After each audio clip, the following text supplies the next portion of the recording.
ایک دفعہ کا ذکر ہے کہ حضرت موسیٰ علیہ السلام کو اللہ تعالیٰ نے حکم دیا کہ سمندر کی طرف جاؤ، وہاں 3 کشتیاں ڈوبنے والی ہیں۔ حضرت موسیٰ علیہ السلام فوری حکم الہی کی تعمیل کرتے ہوئے سمندر کی جانب چل دیے۔ ساحل پرسکون تھا۔ بہت دور سے کشتی آتے ہوئی دکھائی دی جو آہستہ آہستہ ساحل کی طرف بڑھ رہی تھی۔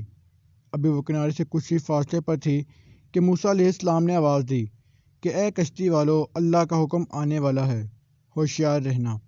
انہوں نے جواب دیا، آپ جانتے ہیں کہ اللہ کے حکم کو کوئی نہیں ٹال سکتا، ہم تو اس کے بندے ہیں جو حکم الہی کے پابند ہیں۔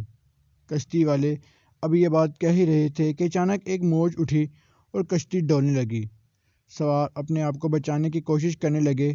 اتنے میں ایک اور زبردست موج آئی اور کشتی کو اپنے ساتھ بہا کر سمندر کی تہہ میں لے گئی۔ تھوڑی دیر بعد ایک اور کشتی نظر آئی تو حضرت موسیٰ علیہ السلام نے انہیں خبردار کیا، کہا کہ ذرا محتاط ہو کر آنا۔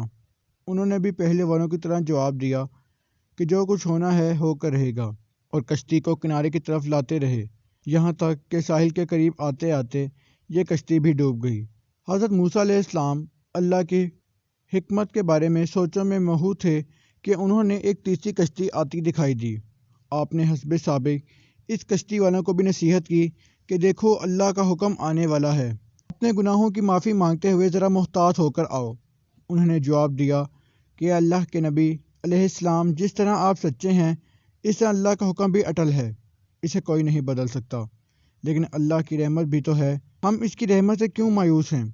لہٰذا ہم اللہ کی رحمت پر بھروسہ کر کے آ رہے ہیں، وہ اپنی رحمت کے صدقے میں ہمیں ضرور امن و سلامتی کے ساتھ کنارے پر پہنچا دے گا۔